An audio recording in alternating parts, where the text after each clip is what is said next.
नमस्कार। हम लोगों ने पिछले अध्याय में कर्क लग्न में सूर्य के सप्तम भाव से लेकर द्वादश भाव में स्थित होने के फल के विषय में विस्तार पूर्वक समझे थे।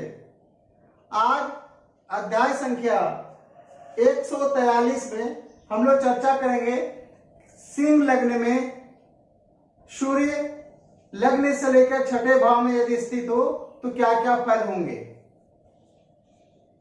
सबसे पहले सिंह लग्न की पत्रिका में जो लग्न में राशि स्थित है वह सिंह राशि स्थित है। सिंह राशि पुरुष राशि होता है, विषम राशि होता है। यह अग्नि तत्व की राशि है, यह स्थिर राशि होता है।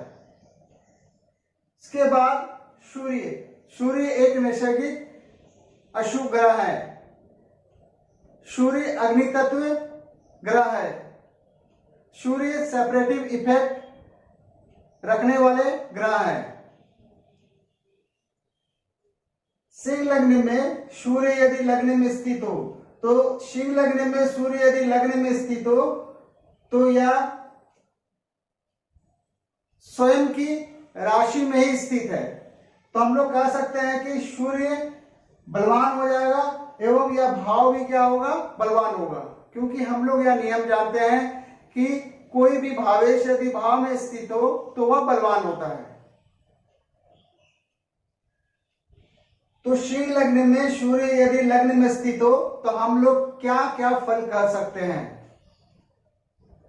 हम लोग कह सकते हैं कि जातक शारीरिक रूप से हष्ट-पुष्ट होगा, जातक देखने में सुंदर होगा,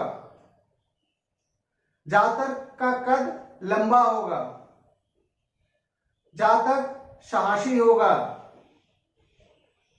आत्मविश्वासी होगा, जातक पराक्रमी होगा, जातक तेजस्वी होगा, मेधावी होगा, जातक बुद्धिमान होगा,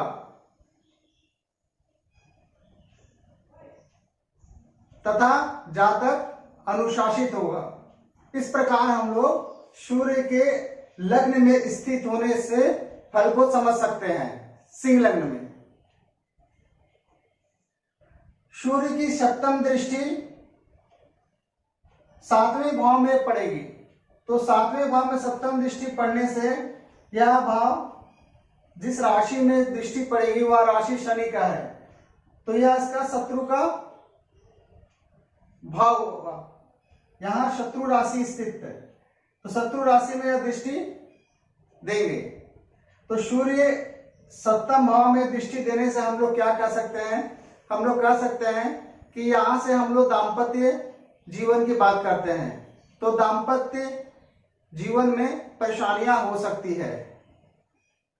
यदि यह किसी पुरुष का कुंडली हो तो उसे स्त्री से कष्ट हो सकता है, या यदि स्त्री का कुंडली हो तो पुरुष पक्ष से उसे कष्ट हम लोग कह सकते हैं।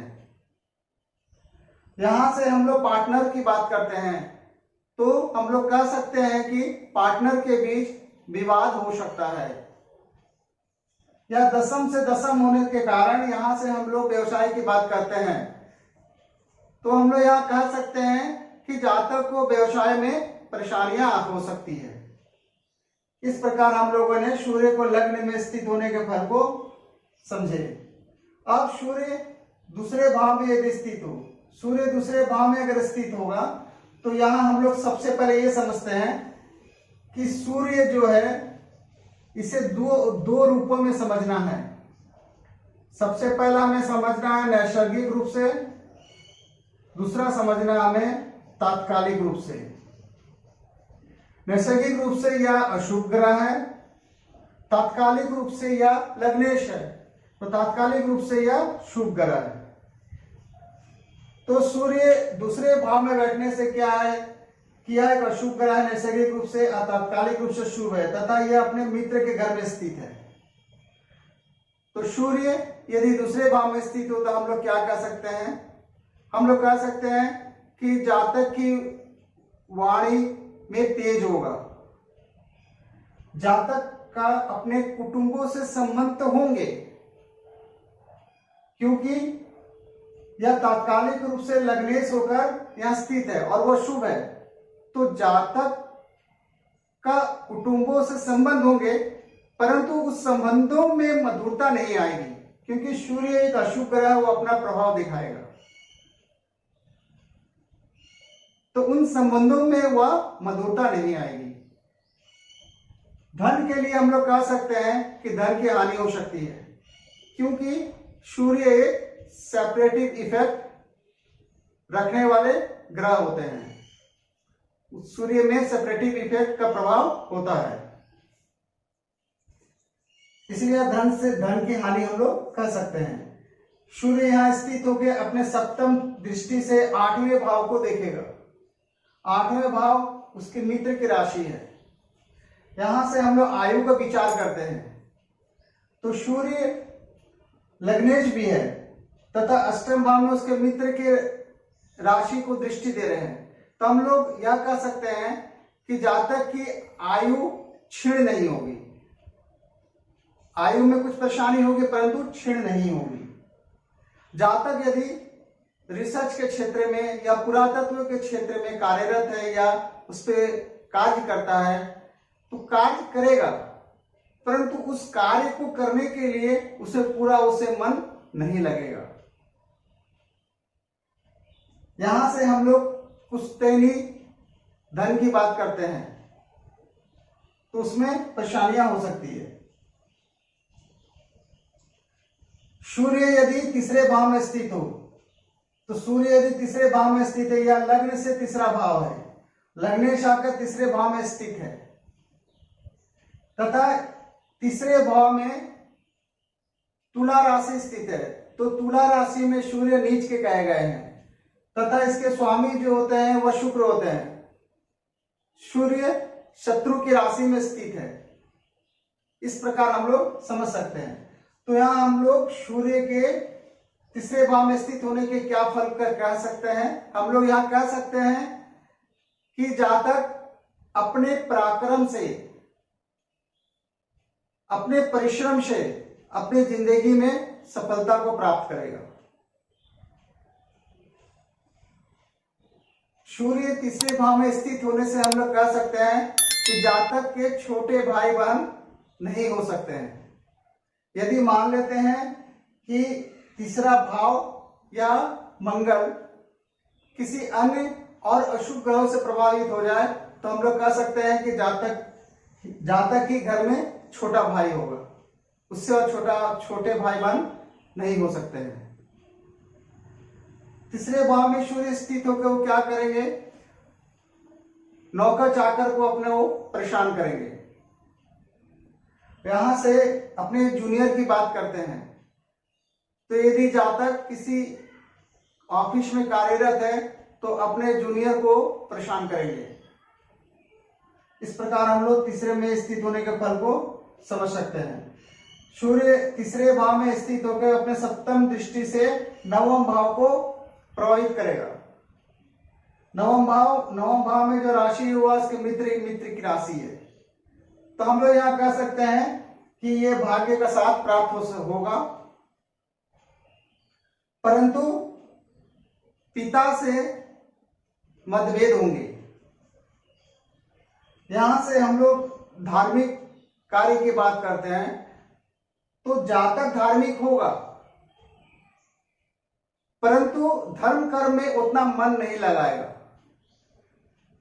तथा ऐसे जातक थोड़ा धर्म के विषय में दिखावा भी कर सकते हैं।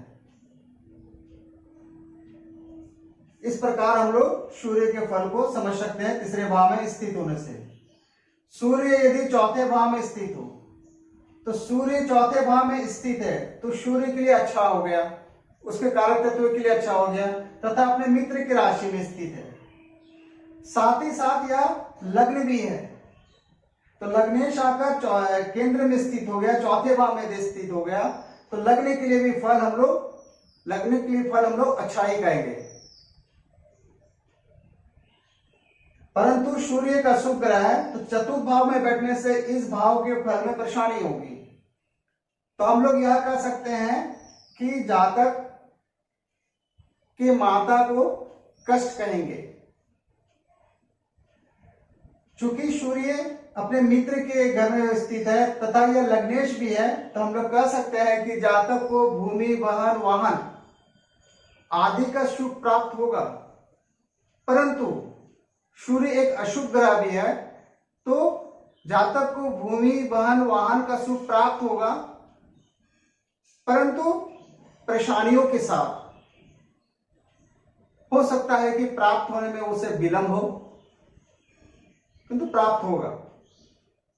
इस प्रकार हम लोग चतुर्थ भाव में स्थित होने के फल को समझ सकते हैं। सूर्य की सप्तम दृष्टि दसम भाव में प्रवाहित करेगी, तो दसम भाव में देखने से हम लोग कह सकते हैं कि जातक को कार्य क्षेत्र में परेशानियां हो सकती है। सूर्य जो है अपने शत्रु राशि को दृष्टि दे रहे हैं, तो हम लोग यहां कह सकते हैं कि जातक यदि मान लेते हैं सरकारी नौकरी में पदस्थ है, तो वहां उसका ट्रांसफर बहुत जल्दी हो सकता है। या मान लेते हैं जातक प्राइवेट जॉब में है, तो हो सकता है कि जातक बहुत जल्द वो कंपनी ज्वाइन करके फिर कुछ दिन बाद फिर दूसरे कंपनी ज्वाइन करेगा। इस प्रकार वो कर सकता है। सिंह लग्न में सूर्य यदि चतुर्थ भाव में स्थित हो और वह दशम भाव को दृष्टि दे रहा हो। सूर्य यदि पंचम भाव में स्थित हो तो यह त्रिकोण का स्थान होता है। लग्नेश त्रिकोण में स्थित हो तो लग्न के लिए सारे फल अच्छे हो गए तथा सूर्य के लिए भी सारे फल अच्छे हो गए। परंतु यह पंचम भाव है, तो सूर्य एक अशुभ ग्रह भी है, तो हम लोग पंचम में सूर्य के स्थित होने के क्या फल कह सकते हैं? हम लोग यह कह सकते हैं कि जातक विवेकी होगा, ज्ञानी होगा, जातक उच्च शिक्षा को प्राप्त करेगा, लेकिन उच्च शिक्षा प्राप्त करने में थोड़ी परेशानियां भी हो सकती है। यहां से हम लोग संतान की बातें करते हैं, तो संतान तो होगा, परंतु हो सकता है कि उसके प्रथम पुत्र की हानि हो या गर्भ ठहरने में परेशानी हो। इस प्रकार सूर्य के पंचम भाव में स्थित होने के फल को समझ सकते हैं। कालपुरुष की कुंडली में सूर्य पंचम भाव के ही स्वामी होते हैं। यहां से हम लोग प्रेम की बातें करते हैं, तो ऐसे जातक प्रेम तो करेंगे, परंतु सूर्य अग्नि तत्व की राशि है, क्षमा चाहते हैं, सूर्य अग्नि तत्व ग्रह है तथा यह धनु राशि में स्थित है, तो यह मित्र की राशि है और यह भी अग्नि तत्व की राशि है। तो अग्नि तत्व के प्रभाव होने के कारण जातक के अंदर में ईगो की भावना आ सकती है। तो जातक प्रेम तो जरूर करेंगे, परंतु हो सकता है कि वह प्रेम छूट जाए, क्योंकि जातक के अंदर में ईगो की भावना आ सकती है। सूर्य यहां स्थित होकर अपने सप्तम दृष्टि से एकादश भाव को देखेंगे, तो अपने सप्तम दृष्टि से एकादश भाव को देखेंगे तो हम लोग कह सकते हैं कि लाभ में कुछ कमी हो सकती है।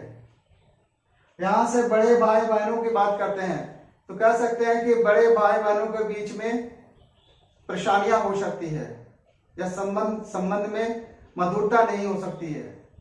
यहां से हम लोग बॉस की बात करते हैं, तो यदि जातक किसी ऑफिस में कार्यरत है तो उसके बॉस से परेशानियां हो सकती है। यहां से हम लोग प्रमोशन की बात करते हैं, तो हो सकता है कि जातक को प्रमोशन में भी परेशानियां हो। इस प्रकार हम लोग सूर्य के पंचम भाव में स्थित होने के फल को समझ सकते हैं। सूर्य सिंह लग्न में सूर्य यदि छठे भाव में स्थित हो तो सूर्य छठे भाव में स्थित है, तो सूर्य का छठे भाव में जाना यह अशुभ भाव है। अशुभ भाव में अशुभ ग्रह जाए तो सूर्य के कारक तत्व की वृद्धि हम लोग कहेंगे, तथा इस भाव के लिए भी सही है। परंतु लग्नेश का छठे में आना यह सही नहीं है। लग्नेश के लिए हम लोग अच्छा नहीं कहेंगे। यहां से हम लोग रोग की बात करते हैं, तो लग्नेश यदि छठे में स्थित हो जाए, क्या जातक को रोग होगा? तो होगा। यहां से ऋण की बात करते हैं, क्या जातक ऋण लेगा? यहां से हम लोग शत्रु की बात करते हैं, क्या जातक के शत्रु होंगे? चूंकि सूर्य अशुभ ग्रह है, अशुभ भाव में बैठे हैं, तो यहां से कह सकते हैं हम लोग कि जातक के जीवन में संघर्ष होगा, और वह संघर्ष से उनको रोग होगा, तो रोग से वो निजात पा लेंगे। वह ऋण लेंगे तो अपने सामर्थ्य से वो ऋण को चुकता भी करेंगे। अगर उनके शत्रु बढ़ेंगे तो अपने सामर्थ्य से, अपने साहस से संघर्ष करके वह शत्रु पे विजय पाएंगे। इस प्रकार सूर्य के सिंह लग्न में सूर्य के छठे में स्थित होने के फल को हम लोग समझ सकते हैं। सूर्य छठे में स्थित होकर द्वादश भाव को दृष्टि देगा, तो सूर्य छठे में स्थित होकर द्वादश भाव को दृष्टि देगा, तो यह उसका मित्र का भाव है, या मित्र की राशि को दृष्टि दे रहा है। तो हम लोग क्या कर सकते हैं कि जातक का खर्च तो बढ़ेगा, जातक अपव्ययी हो सकते हैं, परंतु सूर्य लग्नेश भी है, अतः अपने मित्र के राशि में वह दृष्टि दे रहा है, तो थोड़ी सी यहाँ राहत भी मिलेगी। तो हम लोग कह सकते हैं, यहां से अस्पताल की बात करते हैं, तो हो सकता है कि जातक को अस्पताल जाना पड़े, कोई रोग हो, रोग के कारण उसे अस्पताल जाना पड़े, परंतु वह अस्पताल से फिर ठीक होकर वापस भी चला आएगा। यहां से हम लोग जेल की बात करते हैं, हो सकता है कि जातक को जेल जाना पड़े, परंतु क्या होगा कि फिर वह जेल से छूटकर बाहर भी आ जाएगा। तो इस प्रकार हम लोगों ने सूर्य के छठे भाव में स्थित होने के फल को समझा। तो हम लोगों ने आज के अध्याय में सूर्य सिंह लग्न में, सूर्य लग्न में स्थित होने से, दूसरे भाव में स्थित होने से, तीसरे भाव में स्थित होने से, चौथे भाव में स्थित होने से, पांचवें भाव में स्थित होने से तथा छठे भाव में स्थित होने से क्या क्या फल होंगे, इसे हम लोगों ने समझा। आज बस इतना ही रखते हैं। उम्मीद करता हूं कि आप लोगों को यह छोटा सा ज्योतिष का ज्ञान पसंद आया होगा। यदि पसंद आया हो तो कृपया चैनल को सब्सक्राइब, शेयर तथा लाइक जरूर करें। इस वीडियो को अंत तक देखने के लिए आप सभी का बहुत बहुत धन्यवाद। नमस्कार।